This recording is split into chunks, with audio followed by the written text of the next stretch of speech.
So good evening. Welcome everybody to the SPJIMR 2013 Operations Conclave. Now it's been a very insightful day with lots of learnings, new ideas for all of us. And I thought we could probably carry all of these forward with a diverse set of panelists over here to debate really how Indian companies can manage risks and sustain supply chains at the same time as they straddle new geographies and go global. So I want to begin with Dr. Kloss.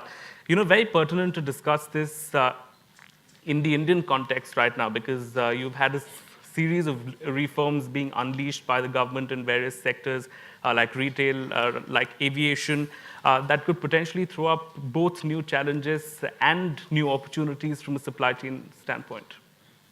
I think from my knowledge of what's happened in some of the Western countries and also where India is evolving, it's certainly going to happen that some of these major global players will be coming over to India, probably on a limited scale to start with. They're going to start with typically what they have is one region and start to get their systems in place and their policies in place, and then advance those. I think the interesting part of the challenge is that many of the suppliers that supply those organizations have already operated in that environment in other parts of the world. And so they're going to be eager to get in here and use those same types of capabilities to tie in with these customer segments.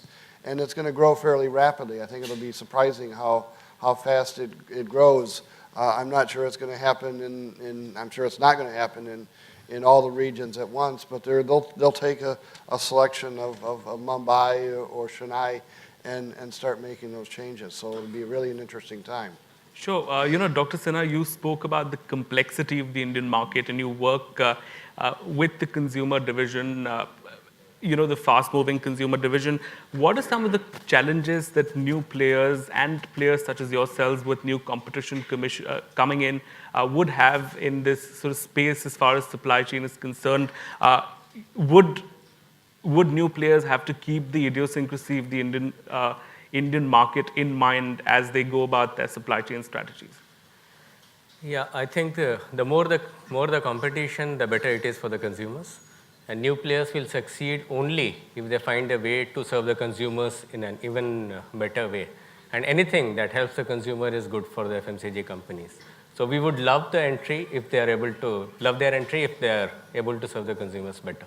Sure, but on the other hand, when you go outside, you also face very different challenges, be it from the regulatory standpoint, be it simply in terms of understanding the environment, be it how supply chains abroad work. So, give us a sense of how Indian companies are battling those challenges as they go into various geographies overseas. There's no question of battling. It's a question of adapting our supply chain to the rules and regulations of the country. Each country has its own rules and regulations, and we have to design the supply chain and execute it in a way which is within the legal framework of the company. So I don't agree that we have to battle it out. It's really playing a fair game and succeeding at consumer level rather than succeeding through other means. Mr. Sikka, you spoke about the Japanese companies and the kind of sort of critical component supply chains forms for auto manufacturers. Give us a sense of beyond really the risk of tsunamis and natural disasters. There are also a lot of other risks like regulatory risks, like currency risks, which you also mentioned. How does a conglomerate go about really managing all of these? Yeah, so we actually believe that a wrong measurement of risk or a faulty measurement of risk is actually worse than no risk measurement at all, because it senses a wrong sense of insecurity to the decision makers and sometimes also unwarranted panic for them to take wrong decisions in the sense. So in our company, we have a very elaborate system of risk management where we look at economic risk, we look at geopolitical risk, we look at technological, societal risk. And based on the risk, we have been able to map the risk and then have the same lingo and the same vocabulary across all our organization, where if somebody speaks on a risk scale, everybody else at the decision-making level is able to appreciate what he's saying, and so that the action library can be triggered on. So there are various amounts of risk, but we have a very robust system of getting the risk mapped, getting the risk measured, and also then having a mitigation strategy for that. So for example, if you are talking about a currency risk, yes, we are able to manage risk in certain geographies with no action because we want to maintain status quo. Whereas in other geographies, if we believe that certain currency movements are going to happen, we are open to look at hedging positions so that we are able to transfer the risk out of our domain. Right. You know, particularly with regard to supply chain for auto manufacturers, after-sales service is as important as the sale itself. So, you know, from that metric, from that standpoint, give us a sense of, you know, how supply chains from a consumer standpoint are also important for many, many years, especially with... Yeah, so since ours is not a FMCG company where you sell a product and it is consumed very quickly, for us it is a consumer durable where the customer is using our product for maybe more than 10 years.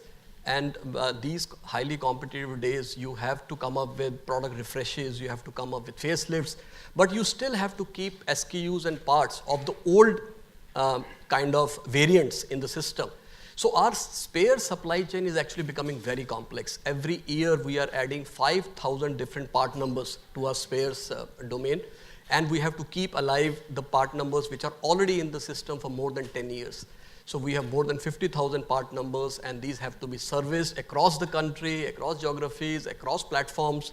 So this is a big, big challenge for the supply chain. However, we have a very strong system to monitor it. We are looking at product standardization. We are looking at cross-platform standardization, where one part, if it is selected, if it is developed, then you can take it across the platforms. So that will give us a lot of standardization benefits and also make the supply chain job much easier. All right, let's come to technology because you touched upon that in a very interesting manner in your presentation. You know, you spoke about the benefits of technology, but, you know, give us a sense of when technology can actually play a disruptive role in supply chains. Because, for instance, in the energy space, in the solar energy space, the one big worry for most companies is that technology gets outdated very fast. True. Yeah, so technology, there are two things, right? One is in terms of the trade-off between two different things. One is cost and service level. When you talk about, let's say, take a demand forecasting, we use right forecasting methods and models, and we'll be in a position to forecast better. But do we have a capacity to have the inventory? And so we have actually a right service level to satisfy the customer. So this is the right trade-off you need to consider, even though we have a technology as a good forecasting models and forecasting systems. So there are two things, right? One is intelligence. So in terms of example of forecasting, the sales intelligence as well as the market intelligence is really plays a vital role in actually the overriding the forecast. So then I think you can avoid in terms of the high inventory, and you can actually attain the right service level. So adoption of technology is definitely going to reduce your risk, plus the intelligence definitely going to rule over, and the combination of both technology and intelligence will definitely help to manage and mitigate the risk. Professor Klosch, you want to comment? Sure. I think a great example of that illustrates both points that my colleagues mentioned is one of my former students is running a service for a major U.S. company that fixes home appliances. And the direction that's all moving is connecting the appliances to the internet and have the appliances report when they're sick, as opposed to having the customer realize that we got a problem and call up. And the customers, and they've studied a lot about customer service, and there were some interesting observations. One is customers want exactly one call, no more, and they want the problem fixed when they call, and they want to have a defined time. And that's pretty clear, and sort of the expectations that you better have the part when you come out to fix the appliance when the guy's there. But the second thing I thought was sort of a humorous observation. They studied how their various customers evaluated their various service providers, and their number one top service provider, they asked him how he responded and what he did that made him different. And he said, well, when I walk in the door and see the homeowner, usually it was the wife, He said, I say, well, where's the patient? You know, coming in like he's the doctor and he's going to fix somebody. And it was a point I was making earlier is the wife is looking for a solution. She doesn't want a technology description. She wants to fix the patient. And I think that's a good example. Right. You know, Mr. Jerukar, you spoke about the non-profit, the sort of government angle, which is really, which magnifies everything. I mean, the problems of a company's supply chain get easily magnified when you push them towards what the government is doing. How do you maintain quality response in very, very trying times, which is what the CRPF does? You know, Nikhil, one of the things which we keep telling, first of all, the officering of the men is very good. I mean, we have got large number, the ratio of officers to men is very good. The second thing is that we keep emphasizing to them that they're doing it for the country. And if the country is there, everything is there. If the country is not there, nothing is there. And that acts as a tremendously motivating factor. I remember of a case of a head constable in Gujarat. He was doing duty and he had not had food for more than 36 hours. And when the people suggested to him that, why don't you go and have some food? He said, if I leave this place, the community will clash. So that can only come from the fact that he's fighting for his country, he's defending the idea of India, you see. So we keep emphasizing that repeatedly, that you are here to defend and protect India, the idea of India, so that other people can prosper. That's it. Right. Professor Umesh, you know, any thoughts that you'd want to share? Do you often see that Indian companies particularly have in the past tended to undermine the importance of supply chains, and possibly now it's becoming a very important part of what they do in the past couple of years? Oh, absolutely. The companies are now gearing up to do that because of the competition. A few years back, one of the most reputed companies in the country, they did a survey of its suppliers. 80% of the suppliers said, you are our best paymaster. And an equal percentage of suppliers also said, our major concern in dealing with your company is payment. So this is the problem that the supply chain has. So we take the suppliers for granted, which is not true now, because they are competing buyers for the same stuff. If you are good, people are looking for good suppliers. They want a good team to fight the competition. So this is one of the changes. Would you agree with that? Yeah, I totally agree with Professor Bahadur here. In fact, in auto OEMs, it is said that it is not the competition of the auto OEMs, it is the competition of the supply chain of the auto OEMs. So it's so significant, the supply chain part in the whole automotive chain is so significant that actually you are competing with the supply chains. Now, another question to ask would be, but you have common suppliers between supply chains. Yes, we have common suppliers with our competition, but the way we deal with our suppliers, the way we manage our suppliers, the suppliers get different outcomes. So, same supplier can be a good quality supplier to one OEM and he can be bad quality supplier to another OEM. So, how the OEMs manage their suppliers gives out the outcome from the supplier. So, actually with the same supplier base also, OEMs can have very distinctive competitive advantage. Right. You know, because I'm sure we have a lot of questions waiting to be asked, just a last word to you, sir.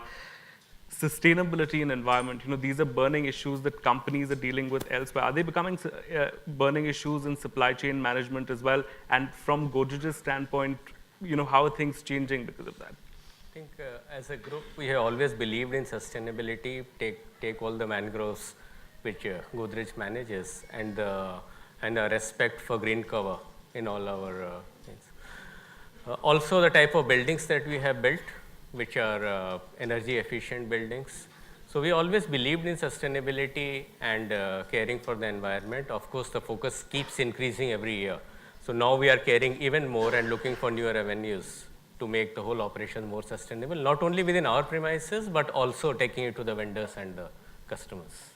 Before I throw it open, Dr. Klosch, would you agree with that? That sustainability really has become a buzzword, at least in the developed world, and slowly that's being followed here in India and other developing countries. I think it's become a buzzword to a degree, and that's why we did the research we did to say, how do people define sustainability? And some people define it, and I think Walmart started off defining it fairly narrow, and looking at reduced packaging, I think organizations today are widening that dramatically to the dimensions I talked about in my presentations, where they're looking at the four pieces, not just reduced packaging, but also looking at the customer social responsibility, or the ethics part, the talent part, and the economic part, as well as the environmental part, and saying you got to put all those things together, because sustainability is not just, I mean, you can be very sustainable in the idea of packaging, but if the company goes out of the business, or if the customer's not satisfied in the end, is that really a good idea of sustainability? And the answer, of course, is no. So I think most companies that I talk to in the States are starting to broaden out that definition and make those trade-offs. And I think that'll flow overseas as well. All right, with that, a big thank you to our panelists. Unfortunately, we are running out of time, so I think we have time for about 2-3 questions, and then we'll take all of them offline. I have a question to Dr. Ganesh. If you can get the mic. Yeah, Dr. Ganesh, you mentioned about you are a man with OR background and optimization and all. My question is that in the supply chain management, to what extent the mathematical modeling and optimization is used by Indian industries? Yeah, actually, very good question. It's evolving. If you look at, we actually, in terms of the transaction system itself, many companies doesn't have a integrated solution in terms of ERP. So many companies run their own customized solution for each and every function, starting from demand planning, production planning, dispatch planning, and whatever you call it as inventory planning. If you look at, many companies started realizing that trade-off between cost, service level, and working capital, it's going to be a very, very complex problem, and they could not in a position to handle that. Most of the companies started realizing that they should use some sort of a multi-objective modeling, maybe in terms of OR aspects, multi-objective modeling, where the decision maker should have non-dominated solutions in hand to take decisions. So many companies started realizing that, and in terms of consulting viewpoint, we actually hear from customers, hear from a lot of clients stating that, hey, can we look at in terms of a standard OR modeling applications to the real problems in the supply chain? So we started hearing that many companies are getting geared into that because the competition, the EBITDA increase, so all are very important for the companies. So it's coming up well. Okay, my question. Good evening, sir. So my question is to Sika, sir. So currently, if we talk about passenger vehicle segment, currently we have around 3.5 million volume, and as if you look at the automotive mission, we are targeting around 9 million vehicles by 2020. So the biggest risk associated with such a growth is the quality, quantity, and timely delivery of parts. So all OEs, especially Mahindra, Maruti, they are all investing a lot in upgradation of Tier 1 suppliers, and at the most Tier 2 suppliers. But sir, when it comes to Tier 3, 4, and suppliers, it's not liability of OEs. So the way this small suppliers are growing, at the rate at which they are growing is small compared to the rate at which OEs and Tier 1 suppliers are going, because Tier 1 suppliers are not investing and they don't have competency. So how auto industry is going to take care of such a big risk if we want to grow in volumes? It's a very, very relevant and pertinent questions, because in a supply chain, the strength of the supply chain is the strength of the weakest link. And the link can break anywhere. It can be a Tier 1, it can be Tier N kind of a supplier. And no OEM can shirk his responsibility from not working with the tier lower down the order suppliers. They have to work. In Mahindra, we have a very elaborate system which we call the supplier capability building system. We have departments manned by our people where we not only concentrate on Tier 1 suppliers, but we go to Tier 2 and Tier 3 suppliers. In certain critical parts, we have also mapped the Tier 4 level of supplier. For example, a heat treatment can be a Tier 4 kind of an operation, and it's a special process. You can't do anything once the heat treatment is done except to destructively check it. So we have teams of professionals who work with tear down the order suppliers and educate them, do their process audits, spend tremendous amount of resources and time to upgrade them. We also have a Mahindra Institute of Quality in Nasik, where we invite all these suppliers, their personnel, and we try and teach them on the quality facets. One thing we are seeing is as these people learn, they move up the tier chain. So a person who is working with tier 4 will learn and graduate and take a job in a tier 1 supplier. But we don't worry about it because as long as the ecosystem in automotive chain becomes stronger, I think our job is well done. My question is to Dr. Sinha. So you were saying that Godrej has so many products in its FMCG part of the company, and well, when your business is going smooth, then fine. But when you discontinue a particular product from your wide range, then what is the repercussions of your supply chain? What is the repercussion in the supply chain in discontinuing an entire range? Yeah, all such discontinuations have to be planned very well. For example, when we decide to discontinue a particular, say, SKU or a particular sub-brand, it has to be planned, and the first thing we do is all the unique raw materials and packaging materials for that SKU, we stop ordering that. Then in the second stage, we would stop producing that particular SKU. In the final stage, we'll take care of all the finished goods inventory and take them out of the system. So it has to be planned. It can't be all of a sudden discontinuation of any SKU.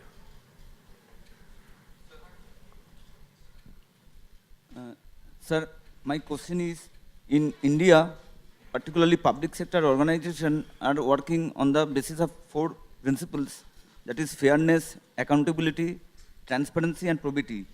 But it has been observed over a period of time that as Professor David, Dr. David has told that reverse logistics is one of the criteria for performing any supply chain.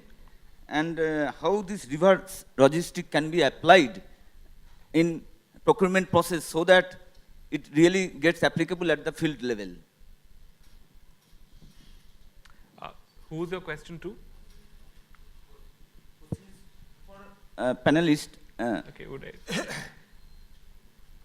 would you want to take that? Basically, my question is that reverse logistic is not being applied in our country. Like some industries are doing, like tire industry, they are taking that used tire and giving back a new tire with some discount. Similar type of any computer industries, any other industries, it is not getting back, and any obsolete inventory is not being sold. Yeah, I would take that question actually. So reverse logistics is mainly applicable in terms of the last leg of your logistics. I think in supplier, it's the application is very less. If you look at, there are 3 dimensions. One would be reuse, recycle, and remanufacture. So many companies started realizing that there is a huge potential if you're going to implement the reverse logistics. As you rightly mentioned, tire manufacturing companies, they started realizing it, and they started the reverse logistics well, and they could be able to reuse, recycle, and remanufacture because it's going to reduce their cost. And that's where it's happening in the outbound logistics. Especially inbound logistics is very less in terms of supply. Probably other people can add in terms of either, I've not seen in terms of reverse logistics in terms of inbound perspective. Within reverse logistics, I've studied a number of companies with that, and there's really 2 reasons that drive it. One of those is that it's forced upon them by some type of governmental regulation, and that's the WE initiative in Europe or many initiatives in the States. And I think in most cases that's going to be, it's going to incur additional cost. It doesn't really provide value, but somebody in government usually figured it out that it's a good thing to do. The risk, if you get into that situation, as I cited in my presentation, is that you're likely to get forced to do many different solutions. And that just makes a confusing reverse logistics process more confusing, because one of the examples I didn't cite there was the states of California, Minnesota, and Maine all require PCs to be recycled. So if you buy a PC in any of those states, when you're done with it, you have to recycle. The downside of that is all 3 states use a very different process. So if I'm a Hewlett-Packard or Lenovo or a Dell, I got to deal with all of them, which is very costly. The second reason is companies can make money. As Professor Ganesh talked about, IBM, as an example, does a very elaborate recycling process, whether it's remanufacturing, remarketing, breaking it down. I was shocked when I studied the system, and they put only 2% of the product in the landfill, which is amazing given some of the machines in the life cycle on those. They take the various levels of parts and they reuse them, and they make money on it and make some really significant money on it, as well as protect their brand name. So there's also a number of examples that can actually make money. In case of metal industries, for example, a large part of the steel that is made is scrap recycle. It's a good example of reverse recycling of the waste and reverse logistics. Well, I think we have time for one last question. Go ahead. Hi, this is Professor. Am I audible, sir? Yeah, this is Professor Himanshu Kothari, SPJIMR. Typical to Dr. R.K. Sinha and Hemant Sikka is with the regime of MRP sticker price and expiry date and manufacturing date being mandatory, how you manage concurrent inventory of same SKU with different life cycles, different price stickers, and the FIFO always not working, and there is huge leftover of old stocks versus the new stock which is coming in, and the reverse logistics that apply. Even in auto sector, I've seen, especially rubber parts, acrylic parts, they have a very short life cycle. Though officially you do not have expiry date, but the aging applies in auto parts, the rusting and all those things. So how you manage this?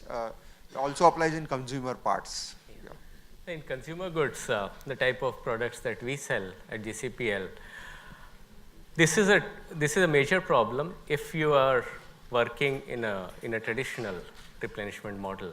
The moment you come to an agile replenishment model, these problems reduce drastically, because goods will flow only to the centers which are consuming it, and no extra inventory will lie at any of the centers. Since goods are dynamically allocated to the routes which are selling more, you don't have the issue of old MRP or old PKD anymore. So the real solution to this problem is not handling through reverse logistics, but sending it correctly to the nodes which actually need it. And that can be managed through the entire TOC replenishment process very well. All right, to be complete, do you want to just add something? Yeah, I wanted to add to what Dr. Sinha said, that in the case of auto industry, actually if you see, it's a very, very lean and very efficient supply chain. As I have shown in my presentation, over the last 5 years, our inventory levels have gone down from 16 days to as low as 6 days now. So with that, we don't actually have too much problem of the old parts being in the system, because we follow a very robust system of first in, first out kind of usage patterns, even for rubber parts. Certain NVH parts also come with an expiry date, and we maintain a very, very short inventory for such parts, and we strictly follow first in, first out system of usage. So we are able to manage it in a much easier way compared to what my colleague from Godrej would have a task at hand.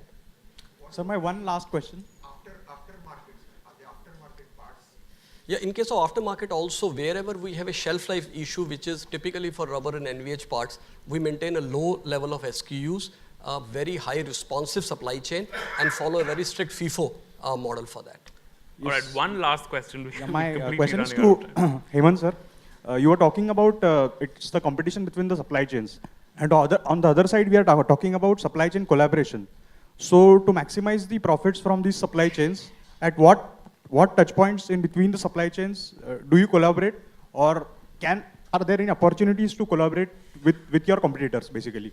Yeah, so I think the right word to say is competition, actually, where you compete with other OEMs on your supply chain, but also extensively collaborate with your own supply chain.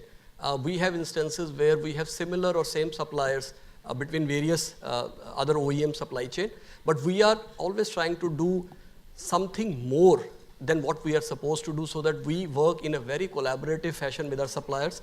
We are able to do supplier upgradation, supplier capability enhancement, support them in case of financial issues, study their succession planning, work very closely with them, so that we have huge amount of cooperation with the suppliers, so that finally the outcome that we get from our suppliers is better than what they give to our competition. I think that's the buzzword. All right, we're completely out of time.